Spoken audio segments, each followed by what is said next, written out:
Un poderoso senador usaba la fe de los cristianos para aumentar su riqueza. Estos cristianos son tan predecibles, murmuró a su círculo íntimo mientras levantaba un vaso de bourbon.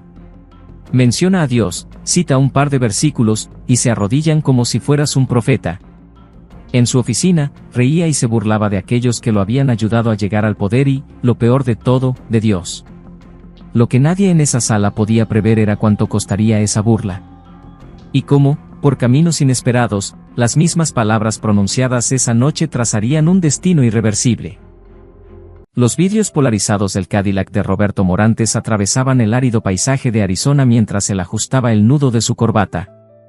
A sus 52 años, Morantes era lo que muchos llamarían el éxito personificado: 3 mandatos como senador, una fortuna construida en inversiones inmobiliarias y una reputación de defensor de los valores americanos. Lo que pocos sabían era que, detrás de esa sonrisa fotogénica y discursos apasionados sobre familia y fe, se escondía un hombre que veía la religión solo como una herramienta política. Sonó su celular. Era Carlos, su asesor de campaña. Los resultados de la encuesta llegaron, senador. Vamos liderando por 12 puntos entre los evangélicos. Roberto sonrió, esa sonrisa que nunca llegaba a sus ojos. Excelente. Programa la visita a la iglesia bautista del reverendo Lozano el domingo. Y prepárame unas cuantas frases bíblicas para el próximo discurso. Algo sobre, no sé, prosperidad o recompensa divina. Eso les encanta. Ya está listo, senador. El pastor Lozano está entusiasmado. Tras colgar, Roberto murmuró para sí mismo, tan predecibles. Menciona a Dios, das unas migajas de asistencia social, y corren a las urnas como ovejas al redil. El chofer, fingiendo no escuchar, solo ajustó el retrovisor. En su oficina privada, horas después, Roberto revisaba los documentos de un nuevo proyecto de ley. Era su obra maestra, una reforma fiscal que, disfrazada de estímulo económico, reduciría drásticamente los impuestos para las grandes corporaciones mientras recortaba programas sociales esenciales. Todo envuelto en una retórica de responsabilidad cristiana. Brenda, tráeme el bourbon, ordenó a su secretaria por el intercomunicador. Y dile al equipo de campaña que quiero más donaciones de las iglesias. Diles que en el próximo meeting hablaré sobre los valores cristianos bajo ataque. Cuando Brenda salió, Roberto levantó su vaso en un brindis solitario, por la mayor farsa americana, Dios y la política. Rió solo, mientras en la esquina de la oficina, discretamente, su asesor de tecnología instalaba un nuevo sistema de grabación para reuniones importantes. En el gran meeting de Phoenix, 5,000 personas aplaudían frenéticamente. Roberto Morantes estaba en su elemento, su voz retumbaba amplificada por el sistema de sonido. Amigos míos, hermanos y hermanas en Cristo, estamos en una batalla espiritual por el corazón de esta gran nación. La multitud respondió con gritos de aprobación. Banderas americanas ondeaban bajo el sol abrasador. Cuando Dios me llamó a servir a este estado, supe que sería un camino de sacrificios. Pero como dice el libro de Mateo, bienaventurados los que tienen hambre y sed de justicia, porque serán saciados. El público estalló en amén y aplausos. A su lado, pastores de megas iglesias locales asentían con aprobación. Más tarde, en el salón VIP, mientras se servía generosamente canapés y champán, Roberto se relajó entre sus principales donadores, CEOs, magnates del petróleo y algunos líderes religiosos influyentes. Ese discurso fue inspirador, senador, comentó el reverendo Peterson, pastor de una iglesia con 20,000 miembros. Roberto, con su tercera copa en la mano, respondió con una carcajada. Seamos honestos, reverendo, sabemos cómo funciona este juego. Ustedes necesitan políticos que hablen el lenguaje de la fe, y yo necesito votantes que no hagan demasiadas preguntas sobre números o políticas reales. Un incómodo silencio se apoderó del grupo. El reverendo carraspeó. Es una broma, claro, continuó Roberto al notar el ambiente tenso. Lo que quiero decir es que tenemos una sociedad perfecta. Yo defiendo sus valores, ustedes movilizan a sus comunidades. Pero el daño ya estaba hecho. Poco después, el reverendo se retiró visiblemente perturbado. lo que Roberto no sabía era que el sistema de grabación que su propio asesor había instalado en su oficina por seguridad se había configurado para sincronizarse con su teléfono personal, un teléfono que estaba en su bolsillo durante toda la conversación. 3 días después, el mundo de Roberto Morantes se vino abajo. Lo que comenzó como un problema de seguridad digital rápidamente se convirtió en la mayor catástrofe de su carrera. Todo empezó con Luis Portales, un joven técnico de TI recientemente contratado para modernizar los sistemas de seguridad de la oficina del senador. Religioso devoto, Luis había crecido en una pequeña comunidad bautista donde el nombre de Morantes era mencionado casi como el de un santo.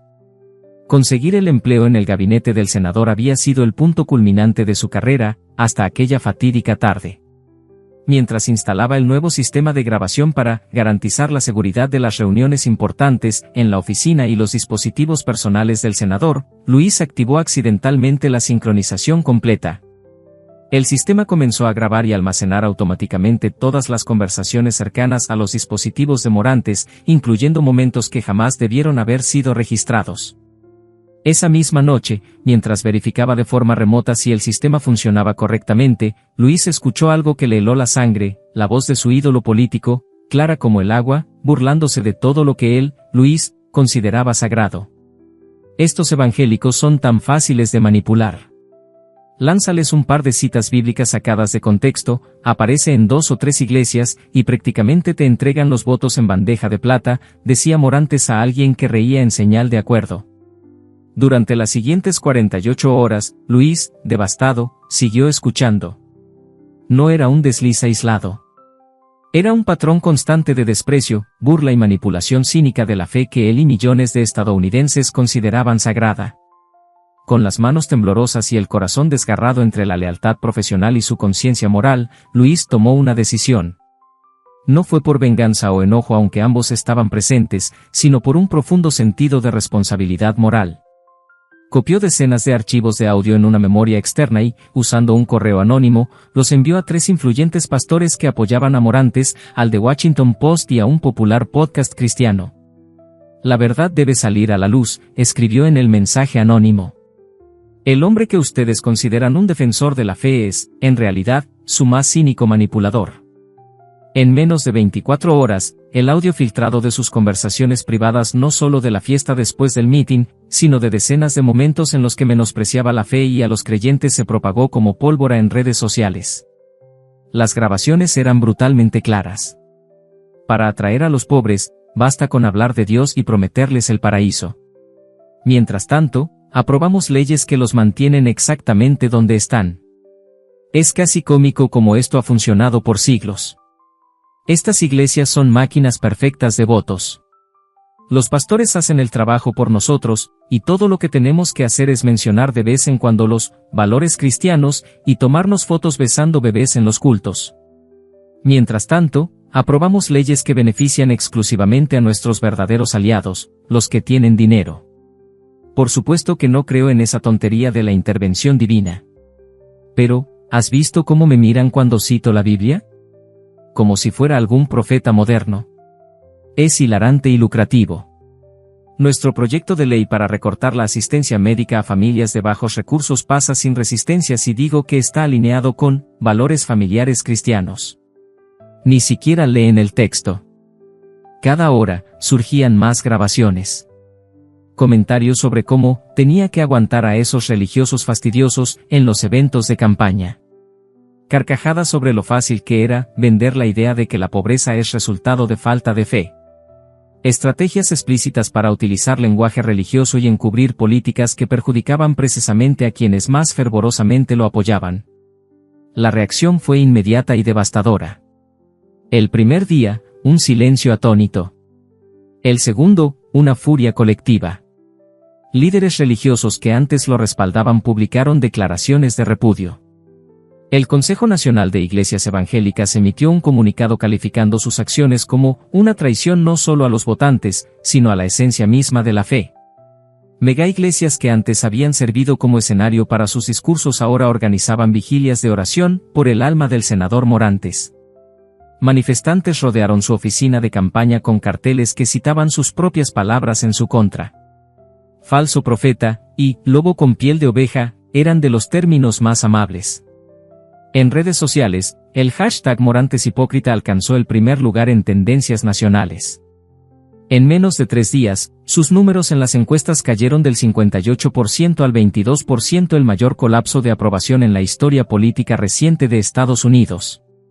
En su mansión aislada en Scottsdale, con sus 6 habitaciones vacías y su piscina olímpica, Roberto veía las noticias en un estado de shock creciente.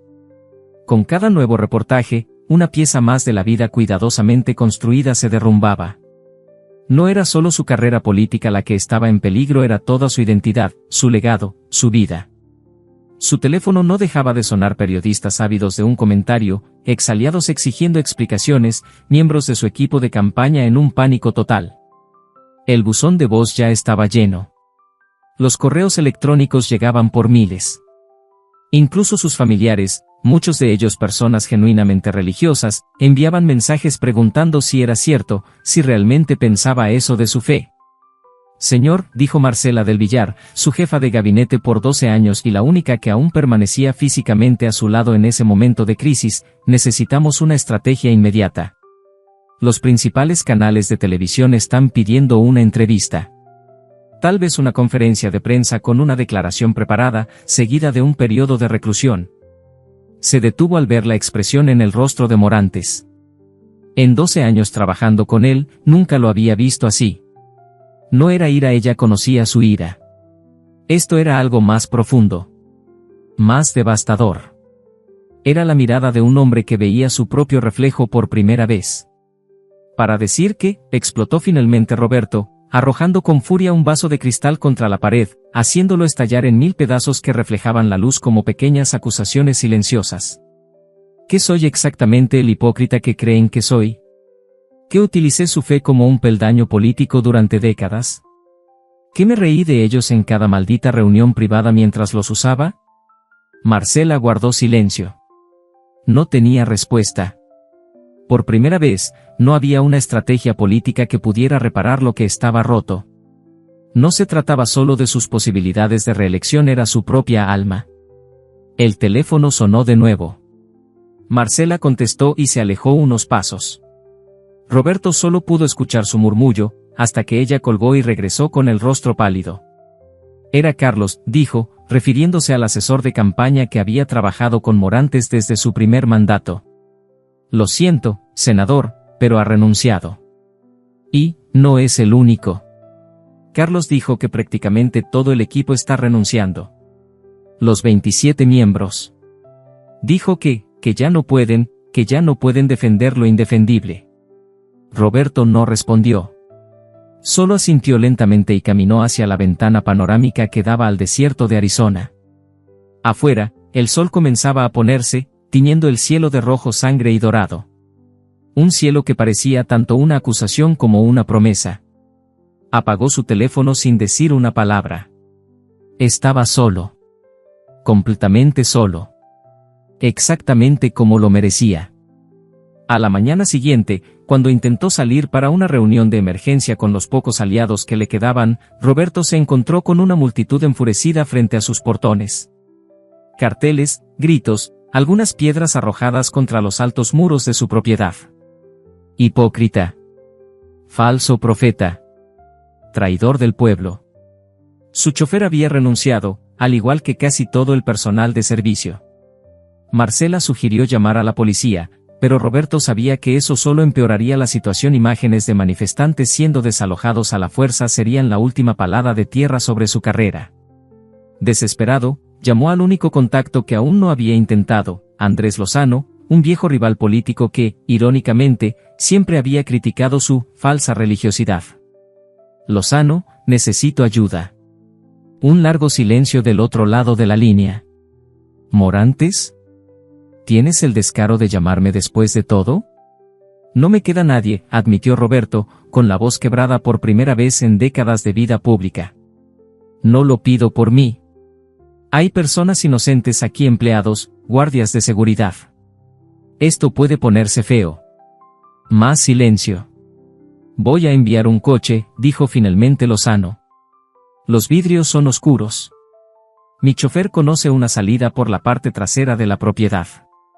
Llegará en 20 minutos.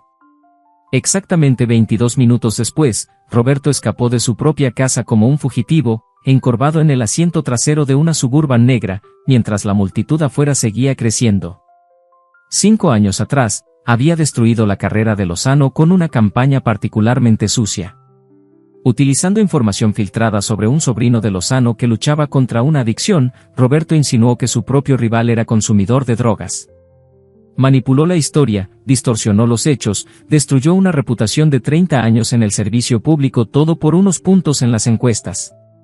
Lo peor, utilizó la religión como arma, cuestionando cómo un verdadero cristiano podía haber perdido el control sobre su familia, sugiriendo que Dios no confiaría el Estado a alguien que ni siquiera podía guiar a sus seres queridos. La ironía era brutal. Ahora, el hombre cuya vida Roberto había destruido en nombre de Dios era el único dispuesto a tenderle la mano. Mientras el chofer avanzaba en silencio por caminos secundarios para evitar periodistas y manifestantes, Roberto contemplaba el abismo entre los dos hombres, Lozano, que rara vez hablaba de su fe pero la vivía genuinamente, y él mismo, que había usado la religión como herramienta sin permitir que sus verdades penetraran jamás en su corazón endurecido por la ambición. Andrés Lozano vivía en una casa modesta en las afueras de Phoenix. Cuando Roberto llegó, no encontró la hostilidad que esperaba, sino a un hombre cansado de 60 años, con el cabello entrecano y una mirada compasiva.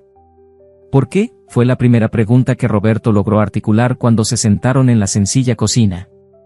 ¿Por qué me ayudas? Yo destruí tu carrera hace 5 años. Lozano sirvió café en 2 tazas simples. Porque, a diferencia de ti, yo realmente creo en lo que predico, respondió sin rencor. Y lo que predico es que todos merecen una segunda oportunidad. Roberto observó el entorno a su alrededor: fotos familiares, libros desgastados por el uso, una Biblia abierta en la mesa del comedor. Tan diferente a su mansión impersonal, decorada por profesionales para impresionar a los visitantes.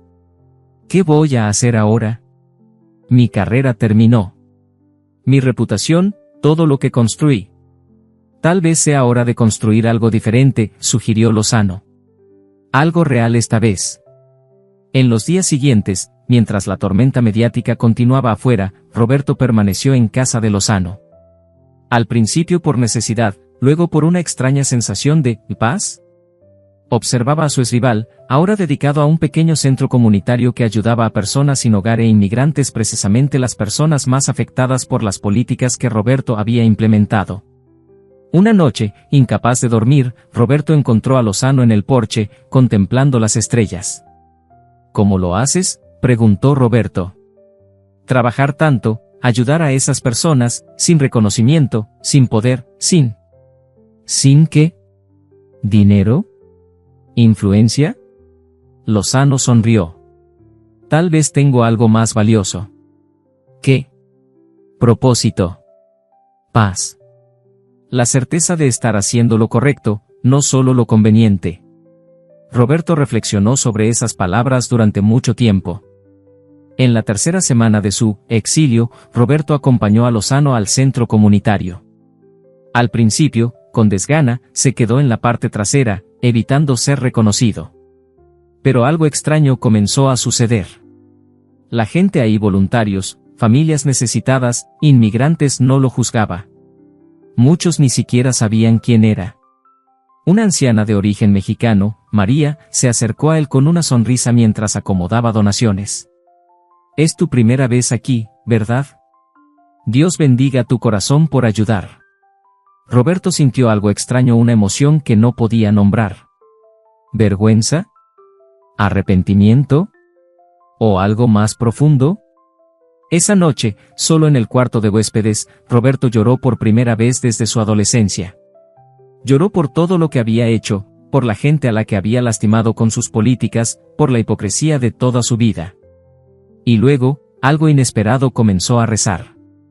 No las oraciones ensayadas de sus discursos políticos, sino palabras sinceras, rotas, dolorosas. Si existes, si me escuchas, no merezco nada.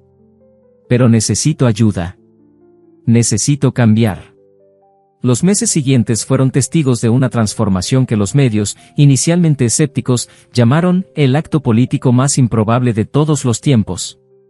Roberto Morantes, en lugar de intentar salvar su carrera con estrategias de relaciones públicas, hizo algo inédito, admitió todo. En una entrevista exclusiva, sin asesores ni guiones preparados, miró directamente a la cámara y dijo: usé la fe como una herramienta política. Me burlé de lo que era sagrado para millones. Implementé políticas que beneficiaban a los ricos mientras dañaban a los más vulnerables. No pido perdón, no lo merezco. Pero estoy trabajando para cambiar. Y realmente lo estaba. Roberto vendió su mansión y donó la mitad del dinero a organizaciones benéficas. Con la otra mitad, estableció una fundación enfocada en la transparencia política y la lucha contra la pobreza. 3 veces por semana, trabajaba como voluntario en el Centro Comunitario de Lozano. Naturalmente, muchos dudaban. Es solo otro acto, decían. Se está preparando para un regreso político. Pero los meses se convirtieron en un año, y Roberto seguía con su trabajo en silencio, lejos de los reflectores que antes buscaba obsesivamente. Se mudó a un apartamento sencillo, aprendió español para comunicarse mejor con los inmigrantes a los que ayudaba, comenzó a estudiar teología no para citar en discursos, sino para entender. 5 años después, pocos aún asociaban a Roberto Morantes con el escándalo que destruyó su carrera. Ahora era conocido por el centro educativo que dirigía en uno de los barrios más pobres de Phoenix, ofreciendo capacitación laboral y apoyo legal a inmigrantes y familias de bajos recursos. En una tarde calurosa de verano, mientras enseñaba a un grupo de jóvenes a llenar formularios para becas de estudio, Roberto fue interrumpido por una visita inesperada. Marcela, su antigua jefa de gabinete, ahora trabajando para un nuevo político en ascenso. «Te quieren de vuelta», dijo sin rodeos. «Un papel como consultor, un discurso en la convención. Tu historia de redención sería poderosa». Roberto miró por la ventana, hacia la cancha donde niños jugaban basquetbol en un espacio que él había ayudado a construir. «Diles que agradezco la oferta, pero mi respuesta es no. Roberto, podrías hacer el bien a una escala mucho mayor. Políticas estatales, quizás nacionales». Él sonrió, una sonrisa distinta a la que solía usar, una que por fin llegaba a sus ojos. Creía que sabía lo que era hacer el bien cuando tenía poder. Pensaba que los números, las estadísticas y los discursos eran lo que importaba. Ahora sé que el verdadero bien sucede aquí persona a persona, día tras día. Marcela asintió, comprendiendo. ¿De verdad cambiaste, no? No es un acto. Nunca se trató de religión, política o poder, Marcela. Se trataba de encontrar algo real en lo que creer. Cuando ella se fue, Roberto regresó a la sala donde los jóvenes lo esperaban. Uno de ellos, Miguel, hijo de inmigrantes que Roberto habría deportado en su antigua vida política, levantó la mano. «Señor Morantes, ¿por qué alguien como usted está aquí, ayudándonos? Podría estar en cualquier otro lugar». Roberto pensó por un momento, recordando al hombre que había sido, las coincidencias que lo llevaron hasta ahí, la filtración del audio, la ayuda inesperada de un rival, la sonrisa de una anciana mexicana, todas pequeñas semillas de cambio plantadas en su camino. «Porque este es exactamente el lugar donde debo estar», respondió finalmente. «Me tomó mucho tiempo darme cuenta, pero algunos aprendemos a través de las consecuencias de nuestros actos. Yo fui uno de ellos». Mientras la luz del atardecer entraba por las ventanas, Roberto Morantes, ya no un senador, ya no un hombre de poder, sino finalmente un hombre de verdadera fe, continuó con su trabajo, agradecido por el camino que lo llevó hasta ahí, con todas sus caídas y heridas. La mayor lección que había aprendido no era sobre política o religión, sino sobre humildad y cómo la verdadera redención comienza cuando finalmente vemos más allá de nosotros mismos.